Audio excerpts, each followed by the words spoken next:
got so much motherfucking design on right now. Bring it down, bring it back, make it clap. I got 3 old guys, 3 block, bitches on my line, and you know. Assalamualaikum warahmatullahi wabarakatuh. Hai, perkenalkan nama saya Nur Sekina dari Prodi Pendidikan Bahasa Indonesia semester 1 dengan nomor induk mahasiswa 091-058-022-3007. Baik, di sini saya akan menjelaskan materi motivasi belajar dengan dosen pengampu Bapak Dr. Sam Hermansyah. Jadi ada beberapa poin-poin penting yang akan saya jelaskan tentang materi motivasi belajar. Yang pertama, motivasi dan motivasi belajar. Saya akan menjelaskan beberapa yang sudah saya simpulkan. Jadi motif merupakan dorongan yang memicu seseorang untuk melakukan sesuatu hal.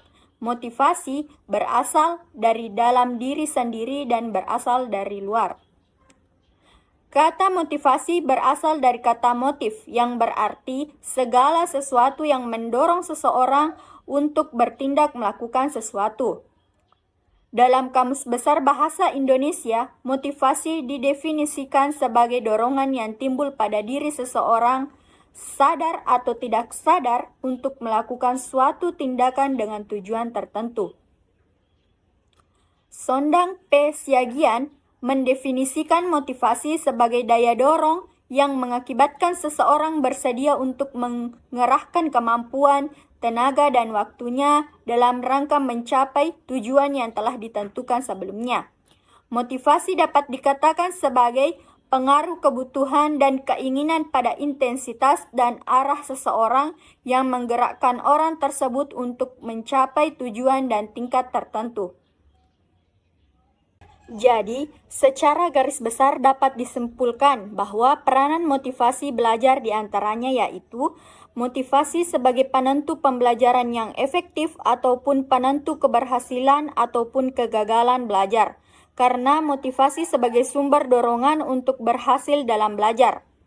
Pembelajaran yang memiliki motivasi akan menyesuaikan dengan kebutuhan, dorongan, motif, dan minat dari peserta didik. Motivasi mendorong peserta didik untuk kreatif dan inovatif dalam mencapai tujuan dari pembelajaran. Berhasil atau tidaknya menumbuhkan motivasi dalam pembelajaran terkait dengan pengelolaan kelas. Poin kedua tentang motivasi belajar, yaitu apa saja jenis-jenis motivasi belajar.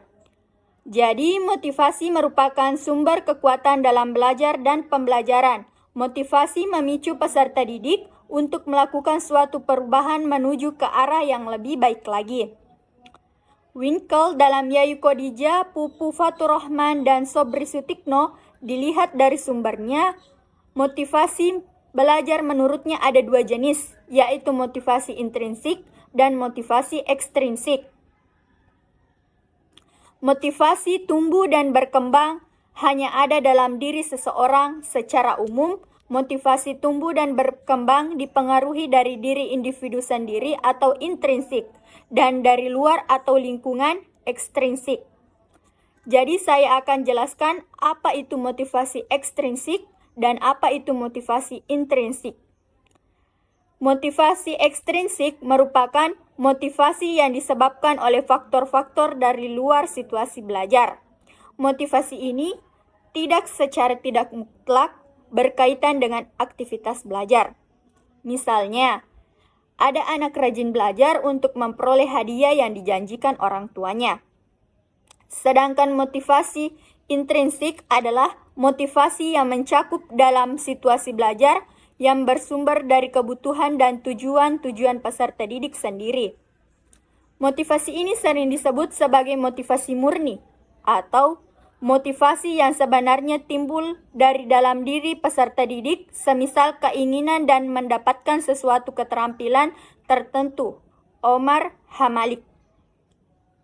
Poin ketiga tentang motivasi belajar yaitu apa saja teori-teori motivasi belajar. Jadi motivasi merupakan suatu hal yang tidak dapat dilepaskan dari dalam diri manusia, sehingga banyak sekali teori yang mengkaji mengenai motivasi. Menurut Morgan, salah satu teori motivasi yaitu teori kebutuhan. Teori ini berasumsi bahwa perilaku manusia pada hakikatnya ditujukan untuk memenuhi kebutuhan baik fisik atau psikis.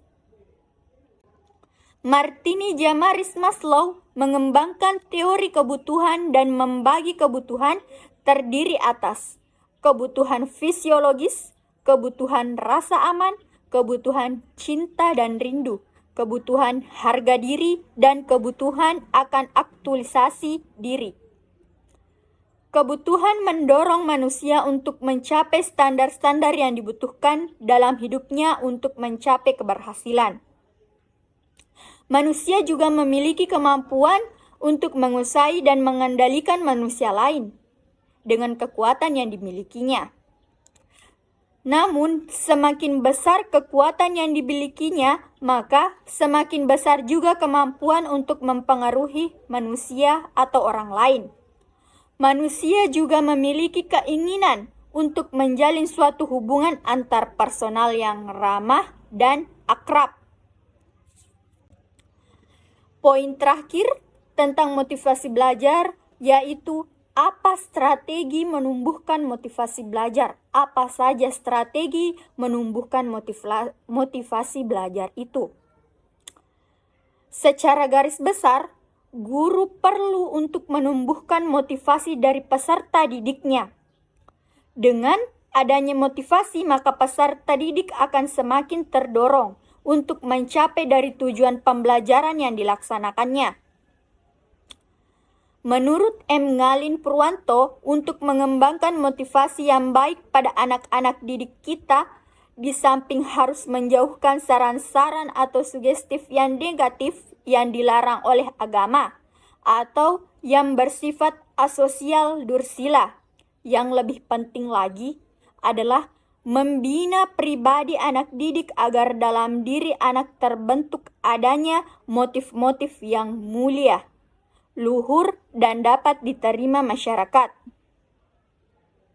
Untuk itu, berbagai usaha dapat kita lakukan yaitu mengatur dan menyediakan situasi-situasi lingkungan keluarga maupun sekolah dan memungkinkan untuk timbul persaingan atau kompetisi yang sehat antara peserta didik.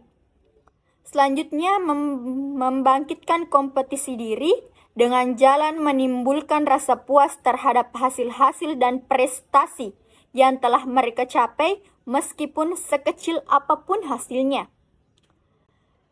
Yang terakhir, membiasakan anak atau peserta didik untuk mendiskusikan suatu pendapat. Demikian beberapa materi yang bisa saya sampaikan pada video kali ini. Saya mohon maaf yang sebesar-besarnya apabila ada tutur kata maupun tindakan yang kurang berkenan bagi yang menyaksikan video ini, terutama untuk dosen pengampu saya.